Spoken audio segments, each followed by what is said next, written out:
Good day, everyone. Thanks for joining us for our webinar, Carbon Management for Municipalities. My name is Alison Murphy, and I'm the Marketing Communications Manager here at Offsetters. I will be your moderator for today, and my colleagues Christopher Hakes and Phil Cull will be delivering the webinar to you beginning in a few short moments. Today's webinar is a recording of a webinar that we delivered live for municipalities on December 7th, 2011. Today's presentation will be about 40 minutes long and includes 3 audience polls where we will share the results of poll questions that were asked during the webinar. So without further ado, I'd like to introduce Christopher Hakes, who is the Manager of Client Engagement here at Offsetters. Christopher, over to you. Thank you, Alison, and please allow me to add my welcome to yours. We're very excited that you could join us, take this time out of your busy days to be in our webinar. Now, the information we're presenting today is aimed towards those people who are working in municipal governments or working closely with them that want more information about carbon management and their community. Now, it's going to be fairly high level by necessity as we're covering a fairly large topic of what looks to be a broad audience. We created this webinar in an effort to help municipalities to understand the options and perhaps more importantly the opportunities they have in becoming carbon neutral. Therefore, the presentation will provide the structure through the following topics. We'll run through quickly an introduction of Offsetters, your host today, and what we do. We'll give you an overview of climate leadership in British Columbia. We'll look at carbon management and what's driving it. We will then run through the structure around how the process of carbon management typically looks, what exactly does it mean for a municipality to go carbon neutral. We'll speak to stakeholder engagement, a critical part of any strategy. We will then provide some examples of other municipalities that have successfully managed their emissions and are seeing the benefits. And finally, we'll wrap up with next steps and some tips on how to get started. So to provide a little background on Offsetters, we were founded about 6 years ago by James Tansey. James is an associate professor at the University of British Columbia's Sauder School of Business, and James continues to work with us today in his role as CEO. We are considered Canada's largest carbon management team. Based here in beautiful Vancouver, we are engaged in projects across the country and overseas. In terms of the work we've done, we were the largest initial supplier of carbon offsets to the Pacific Carbon Trust. This is the Crown Corporation that is responsible for making the province of British Columbia carbon neutral, and we have supplied them with about 130,000 tons to date. These are mostly based upon energy efficiency and fuel switching projects. We were very proud to be the first ever official carbon offset supplier to the Olympic movement when we worked with the Vancouver Organizing Committee in making the Vancouver 2010 Winter Olympic and Paralympic Games their very first to be carbon neutral in the Olympic movement. And finally, on the project side, we are the first Canadian firm to co-develop gold standard projects in Africa. In terms of what we do as a company, we're probably best known for both helping organizations and individuals to measure and to understand their climate impact, to create reduction strategies, and to offset the remaining greenhouse gas emissions. But we do much more than this. On the development front, our sourcing and portfolio teams develop and invest in high-quality offset projects that promote the shift to a low-carbon economy. Finally, we work closely with organizations to create programs that enhance value and that bring about real change. This slide just features a few of the many leaders that we have worked with to help them to manage their greenhouse gas emissions. Now, with some of these organizations, it was a greenhouse gas inventory. For others, a carbon neutral product or service, or perhaps an offset purchase. And for a few of these, it was all of the above. There are myriad reasons as to why firms and organizations engage in carbon management, and conducting a greenhouse gas inventory and an approach to carbon management has become a normal part of doing business. Leading organizations recognize that there is a competitive advantage through emissions management, including priority through the RFP and bidding for contracts. As we've seen, many types of organizations are greening their supply chain through working with low-carbon partners, and there are many types of leaders when it comes to reducing greenhouse gas emissions. This takes us into more of a conceptual phase. What is carbon management? Broadly speaking, carbon management is a term that we use to define the measurement, the understanding, and the governing of greenhouse gases. It infers a proactive, considered approach that typically includes clear goals and milestones around how an organization is going to reduce its greenhouse gas emissions over time. We'll pause here to pass it back to Alison to run through our poll question. Thank you, Christopher. So at the time of recording the webinar, we asked attendees, have you done a municipal or corporate greenhouse gas emissions inventory? Now, as you can see by the chart on the slide, 86% of our attendees had already completed their greenhouse gas inventory. Now, this speaks volumes about where BC is in terms of climate action leadership at the municipal level, and we can tell by this graph that municipalities really have a good idea of where they are in terms of their inventory. Christopher, back to you. Thank you, Alison. Now, a first question we often get around carbon management, of course, is why do it? Well, let's first of all look inwardly. One of the first reasons that organizations look at this is simply to reduce their operating costs.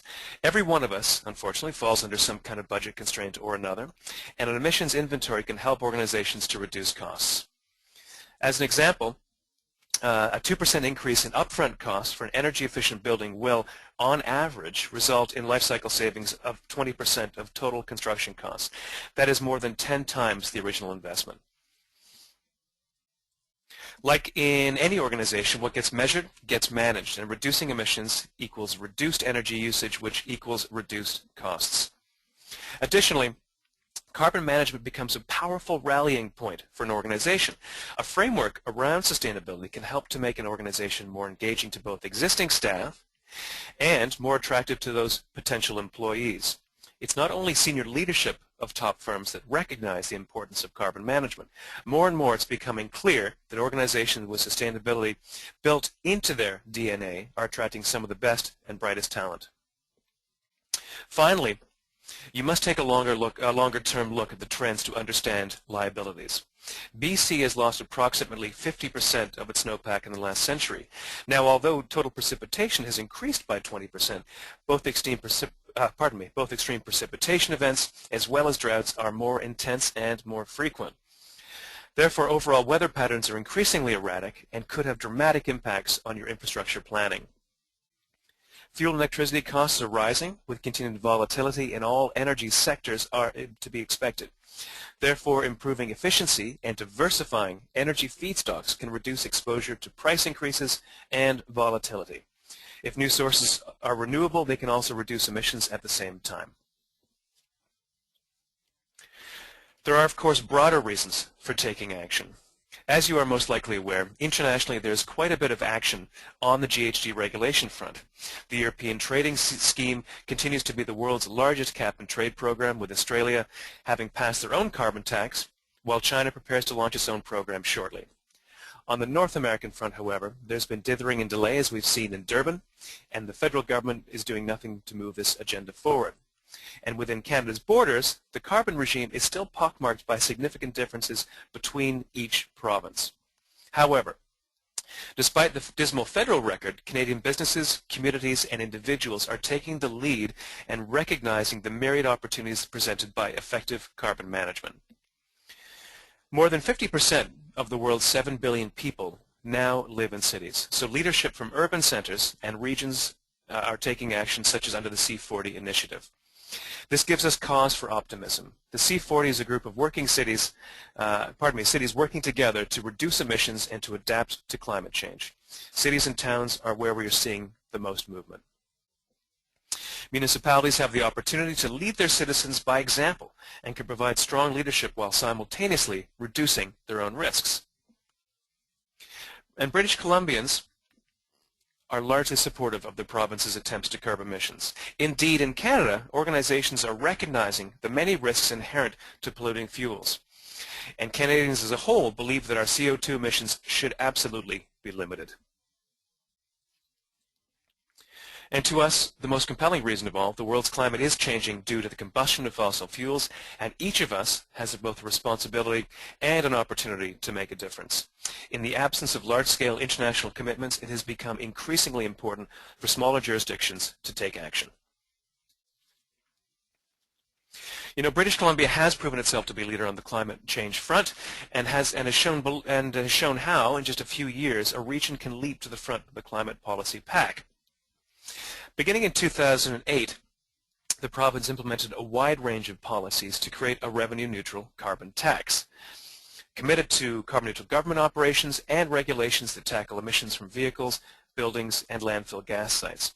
The province also ensured that the investment environment for clean tech would capitalize on natural resource endowments through bioenergy strategies and taxes and venture capital programs, all creating strong conditions for growth. The same government also committed us to joining the Western Climate Initiative. This is a collaboration of independent jurisdictions working together to identify, to evaluate, and implement emissions trading policies to tackle climate change at a regional level. On the voluntary front, there's also lots afoot.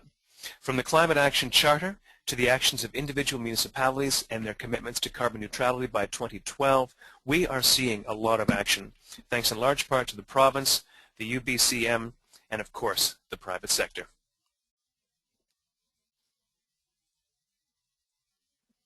And what are the outcomes so far, thanks to this leadership position? The province has ensured that the investment environment for clean tech provides strong conditions for growth, and this sector has grown to $2.5 billion by 2010. The province has established itself as one of the most vibrant clean technology innovation hubs in the world, and the businesses that succeed here are poised to take on export markets. The tax on fossil fuels has helped us to achieve the lowest per capita fuel consumption rates in the country. The province, in its approach to carbon-neutral government sector, has offset almost 730,000 tons of CO2 equivalent greenhouse gases. And we're not simply offsetting. The province's investments have resulted in both major energy savings, which equate to significant reductions, and greenhouse gas emissions. And finally, the first public sector conservation agreement was created in 2007 as a partnership between BC Hydro and the Government of BC. The budget in 2008 committed $75 million over 3 years to help public sector organizations reduce provincial greenhouse gas emissions, energy consumption, as well as operating costs. And finally, it also supported government in achieving its goal of carbon neutrality. I'll pause here to pass it back to Alison to run through our second poll question. Thank you, Christopher. So now that we've looked at some of the ways BC has taken a leadership role in this space, we asked our attendees, are you planning on being carbon neutral for 2012? The answers are yes, we'll be carbon neutral by 2012, no, we'll be making progress towards, or attendees who are unsure. So as you can see by the pie chart here, 64% of our attendees from municipalities will be making progress towards carbon neutrality for 2012. Now we understand making progress towards is an attractive option for municipalities while they work on reductions projects, both in corporate and community emissions. Christopher, I'll pass it back to you. Thanks, Alison. We'll now move into a practical portion of the webinar. For those of you just getting started with this topic and wondering just how the process of carbon management looks, we've outlined the basic flow here. The typical approach that we take with organizations is understand, reduce, and then offset. Now this language is similar to that found in the BC Climate Action Guidebook that uses measure instead of understand, and balance is equated with offset, and report versus engage.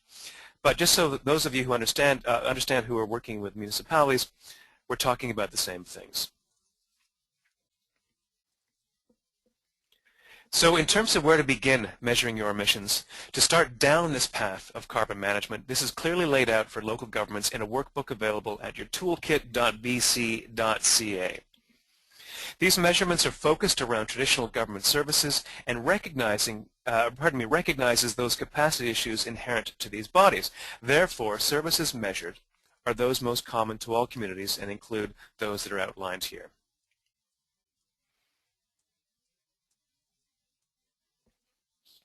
There are several considerations for an organization in deciding the most appropriate approach to beginning down this road.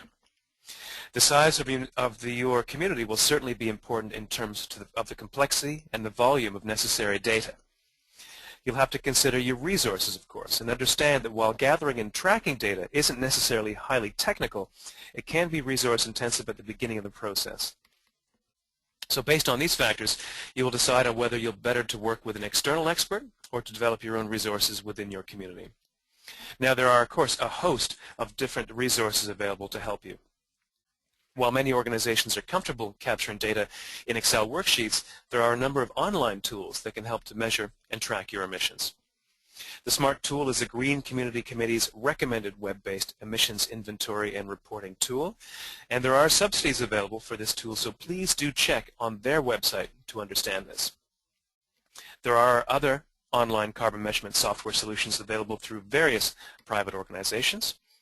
Or, if your inventory is larger and more complex, carbon management solutions providers such as ourselves, offsetters, can also work with you to understand your inventory and assist you with reduction strategies. There are, of course, different costs associated with each of those options, and much will depend on your budget and the resources you have available. If you don't know where to begin, please contact us directly and we'll get you pointed in the right direction based upon your needs.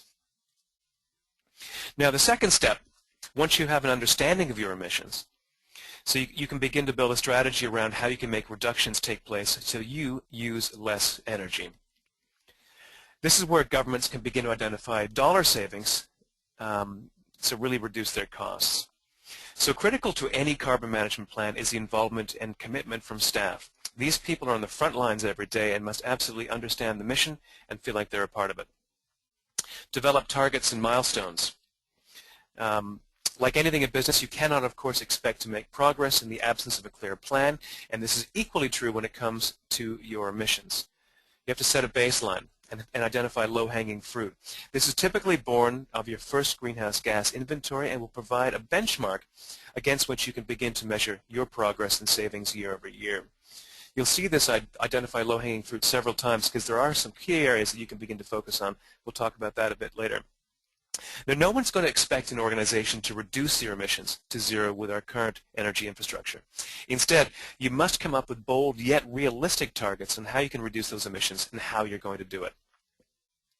Once this is built into your broader strategic plan, it'll become second nature to your operations and your planning. This will be a part of your ongoing planning year over year.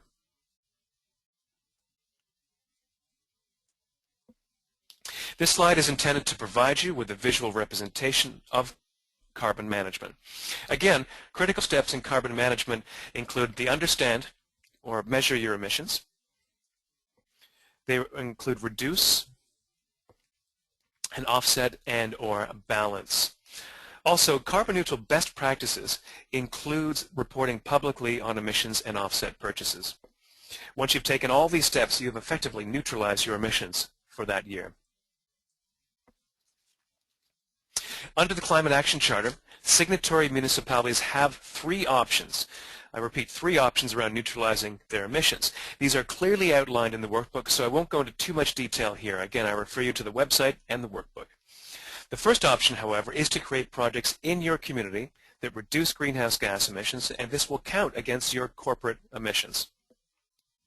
A community may select from one of the eligible project types that are outlined on the slide, and these projects are the least technically rigorous of the three options and are self-implemented and self-certified. There they are.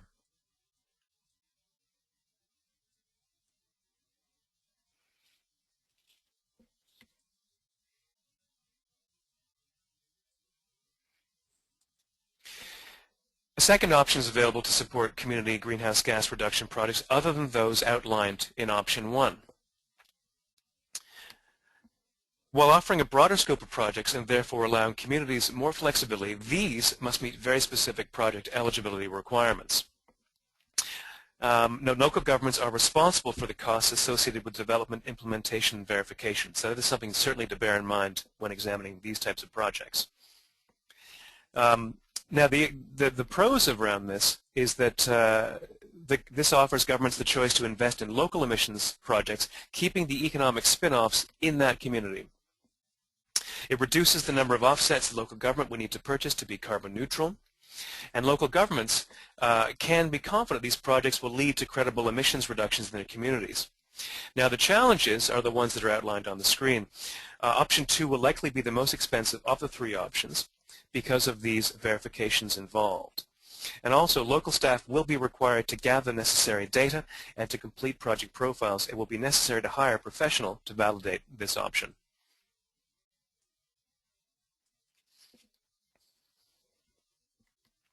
Your final option for those emissions you simply can't reduce is to buy carbon offsets. Now, climate change, of course, is not geographically bound, and investing in credible offsets is a straightforward and a cost-effective way for communities to meet their carbon neutral commitment.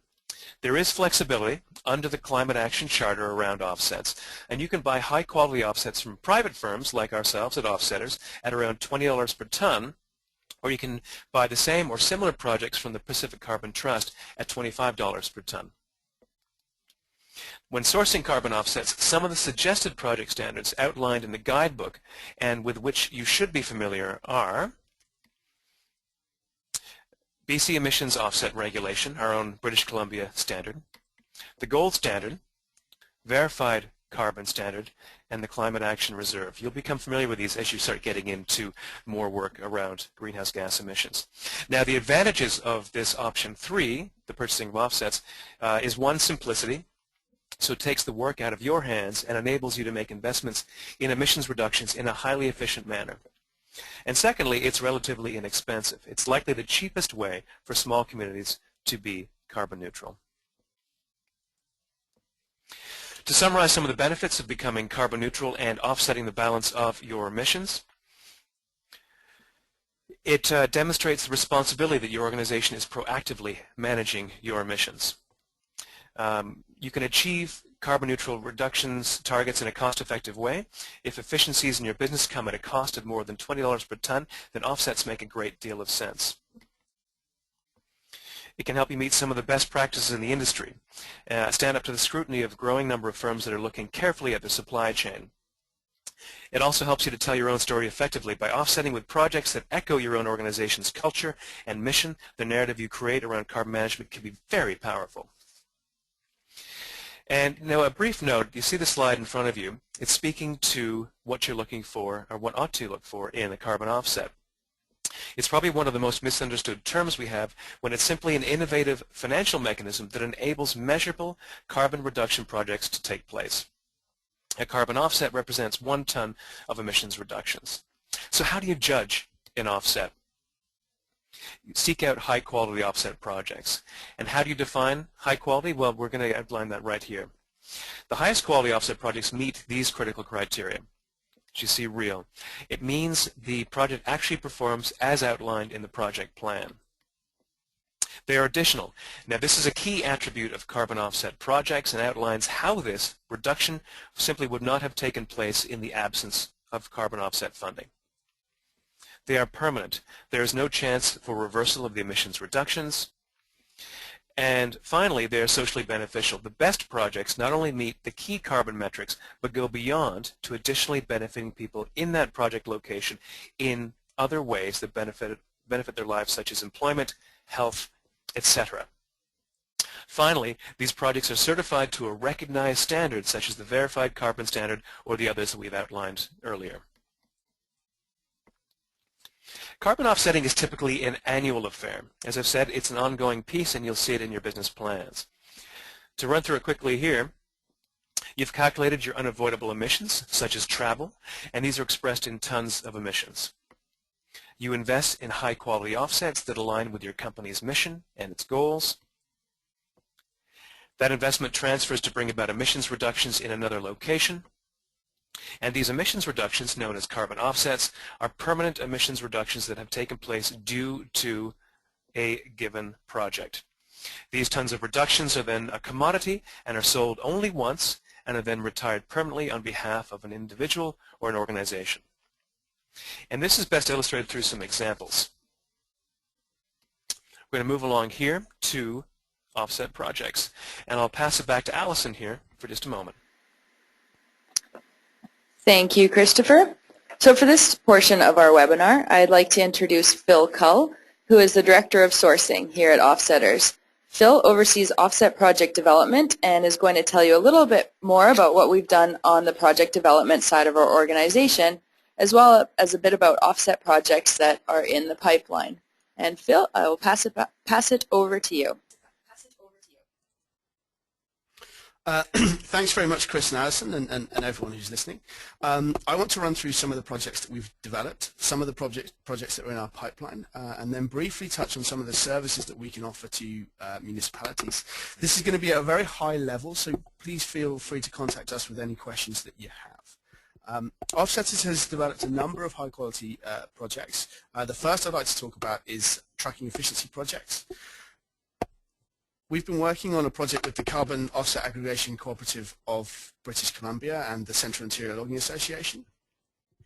The COAC is encouraging fleets small and large to install efficiency measures such as anti-idling behavior and in-cab heaters. These produce many small instances of emissions reductions, and we're working to aggregate those together into one large pool of offsets. Transportation is around 36% of BC's emissions, so projects addressing this sector are very important, but they're very difficult due to the distributed nature of the sources. This is the first aggregation project in BC and one that we're very, very proud of. The next project I'd like to talk about is biomass fuel switching. BC has large resources of biomass, both residual and remaining from the pine beetle. Utilising this as an opportunity for the sustainable energy community in BC. We've been working with companies across the province like Canfor, Lafarge and Sunselect to generate offsets from projects where they are displacing fossil fuels, normally natural gas and coal, with this green fuel. Energy efficiency is also key in reducing emissions. We not only need to change how we generate power, but also how we use it. We've worked with greenhouse operators across BC who are introducing energy curtains, which is basically removable insulation for times when the sun is not shining. Greenhouses are energy-intensive businesses that have to burn a lot of natural gas to keep constant temperatures, and the energy curtains help reduce this thermal load. Even relatively simple concepts like this can significantly reduce emissions. However, with natural gas prices as low as they currently are, without a price for and on carbon, many of these projects would simply not be economic for the operators. I'd also like to talk about renewable energy. Renewable energy is an interesting challenge in BC. As BC has an effectively carbon neutral grid, this is the only renewable technologies that can generate offsets are technologies that displace thermal load. Offsetters has worked with First Nations bands and extended care facilities to help generate offsets from their ground source heat pump installations, which has helped the capital expenditure decision to come down on the side of the clean technology. And then another area that we've been particularly active is domestic energy efficiency. Offsetters is the first Canadian company to co-develop an African cook stove project in Uganda. This project finances the installation of hyper-efficient cook stoves replacing traditional cooking practices. This has both greenhouse gas reduction impacts, but also very significant benefits in respiratory disease rates in women and children, which is currently a huge problem in the region. We've just heard this week that this project has been validated and the installation of stoves is gathering momentum. In addition to the projects that we've developed, we've also invested in a number of projects across Canada and worldwide, projects like landfill gas destruction, renewable energy production from wind, village-scale domestic biogas installations, and waste-to-energy projects. So now onto our pipeline, which is a mixture of more of the same, but also we have some new innovative project types. The project types that are in the pipeline include fuel switching, more fuel switching. This is a big opportunity for BC and Canada to move away from coal and natural gas. There have been a number of technologies developed over the last few years to really help this change flourish, such as gasification and torrefaction, and we expect to be doing plenty more of these projects going forward. Improved forest management and conservation forestry. BC obviously has a huge forest base, and challenging carbon funds to help make sensible, sustainable logging and conservation where appropriate is a win-win. Companies want to do this and are making great strides already. Carbon finance is going to help support the momentum of this movement. Transportation. Transportation is about a third of the emissions in North America and a hot topic regarding emissions. Moving on from our work with COAC, we're also working with Cascade Sierra Solutions, which is a non-profit from Oregon to do more of the same. They're working with fleets across the US, and this is an exciting growth area for us down into the US. Organic waste composting. Landfill gas projects, which we have invested money in previously, are good as they capture and destroy methane, which has a global warming potential of 21 times that of carbon dioxide. However, if you can divert organic waste from ever reaching the landfill and use it to develop municipal scale composting projects, it's better. We're working with some projects utilizing some innovative technology from Europe to aerate the piles and are expecting tons to be available for purchase in the new year. And then finally, aggregation. This is the future of the carbon markets, and we can see that by the trends from Europe and the clean development mechanism, and something that municipalities should think about, particularly in light of the options identified earlier. Aggregation can split the fixed cost of auditing over many participants, which means that the smaller projects become viable, which previously weren't so. Aggregation over many project sites and many project owners is possible, opening the door for multi-municipal scale collaboration, which we think is very interesting. And so now on to some of the services that we can offer. We can assist municipalities on the following fronts. Protocol development. Protocol development is a key part of our business. A protocol is like the recipe for a carbon project, and getting that right up front creates the highest degree of success for the carbon project with the lowest level of complexity and therefore cost. Offsetters have developed two protocols for the province of BC, the Green Building Retrofits Protocol and Diesel Efficiency in Industrial Vehicles and Industrial Machinery. We're also an author on the province's Programme of Activities Guidance document, which is basically the methodology for aggregation projects, which is yet to be released. And so that, along with having developed the only aggregation projects in the province, gives us a unique level of expertise when developing programs. Other carbon management services for you include assessing the eligibility of offset projects. If you decide to go with one of the first two options to achieve carbon neutrality, we can help you in measuring and or managing your projects. Project documentation. The project documentation around carbon projects is onerous, and we have the in-house expertise and experience to develop it efficiently and affordably. And also project lifecycle management. We can manage the validation and verification of projects, which is a requirement for these offset projects. We can also act to identify purchases and help to develop the documentation around environmental attribute transfer. And finally, project finance. The gap between the project activity and finance can be challenging. Offsetters can help to bridge that gap by generating pre-purchase or genuine project financing arrangements to ensure funding. So that's a brief overview of our products and services. We'd love to hear back from you with any questions that you have. So thank you very much for your time, and I'm going to hand you back to Alison and Chris. Thank you very much, Phil. It looks like we've got some great projects underway. So at this stage in our webinar, and to learn a little bit more about what municipalities are looking for in terms of offset projects, we asked our webinar attendees which type of offset project interests you the most. The answers were BC-based, Canadian-based, currently undecided, international projects, or no preference. And again, as you can see by the graph here, 60% of our attendees prefer BC-based offset projects. And that really comes as no surprise to us that our attendees are looking for offset projects in their own backyard.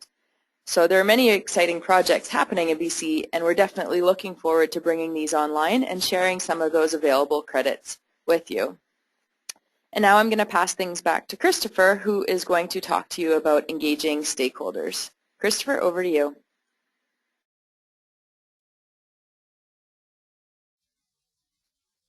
Thanks, Alison. This is a critical part of any greenhouse gas management plan. Your various stakeholders have to be considered as a part of your management scheme. All of the work you've done to this point in measuring and reducing won't get traction unless you can spread the word and share the narrative of your journey among your various stakeholders. Leaders in council. Let me move along here. You'll need the commitment of the council to demonstrate that emissions reductions is central to the future of your community. Facilities must absolutely be on board because the many initiatives could fall directly on their shoulders. Action teams. You need a green team or sustainability group, whatever you wish to call this group of keen people. The initiative has to live somewhere, has to breathe somewhere, and having a small group of internal champions is critical.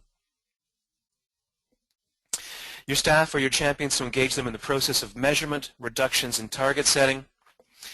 They outline a framework to outline their roles and responsibilities, and consider the various means to keep those staff engaged as you move forward. Again, this lives and breathes and has to be updated and refreshed on a regular basis. Keep your constituents in the loop. Be honest. People aren't looking for organizations to be perfect. That's not possible. However, they do expect them to be taking steps. When you begin to tell your story, think about the whole narrative and the important role that people in the community play. If they aren't aware of what's going on, you're not likely to get their support. Think about the opportunities and locations you can tell this story using all of your channels. Make people a part of the process and make people a part of this story, because they absolutely are. You know, every community is unique, and there are a host of different ways to approach carbon management. We've decided to highlight just a couple of notable approaches here. Dawson Creek. You're probably familiar with this small city of about 12,000 people in the center of the Peace River region of northeastern British Columbia. The city of Dawson Creek received a 2011 Climate and Energy Action Award for its internal carbon fund. The fund earmarked $100 per ton of greenhouse gas emissions emitted by the corporation to be used towards implementing emissions reductions projects for both the corporation and the community, including research and education. The fund is being partially funded through the rebate the city of Dawson Creek receives on the carbon tax it pays to the provincial government, with the balance being funded through general revenues. The initial payment into the carbon fund is estimated to be about $360,000, and it's a very innovative way to look at funding efficiencies, and just one way you can begin to think about how you might do something. The second example is the resort municipality of Whistler. Now, we often speak of organizations building sustainability and carbon management into their DNA. Whistler is absolutely living this. Guided by their Whistler 2020 plan, the community's shared vision and plan around sustainability, the resort has been concerned about the issue of climate change and actively involved with progressive energy management for more than a decade. Whistler signed the BC Climate Action Charter and adopted their own carbon neutral operations plan in 2008, including aggressive emissions reductions plans. The RMOW fully integrated climate action and energy management into the 2011 official community plan and followed through with carbon neutrality by offsetting their 2010 footprint with offsetters and investing in a 50-50 blended portfolio of British Columbia-based and international gold standard projects. So you understand a little bit more about carbon management and why it's important for your community, but how do you begin? Now, this is going to be different for each one of you depending on where you are on your particular journey. Again, the first step is to understand. If you don't feel comfortable, please look to resources both on the BC Toolkit as well as our own Offsetters website. It's hard to stay current on this area, in this area where things are changing so rapidly, so expect to continue and carry on with your learning. Please remember that carbon management is an ongoing opportunity. It doesn't have to have an end date and should not have an end date indeed, and will soon be a normal and positive part of your operations. Thank you, and I'll pass you back to Alison to wrap it up. Thank you very much, Christopher, and thank you to everyone who has joined us today. We hope you enjoyed our webinar, Carbon Management for Municipalities. We are currently working on developing a series of webinars to look at elements of today's presentation in further detail, such as a webinar specifically looking at our own offset projects, another webinar about the ins and outs of offset project development, and finally a webinar about communicating sustainability.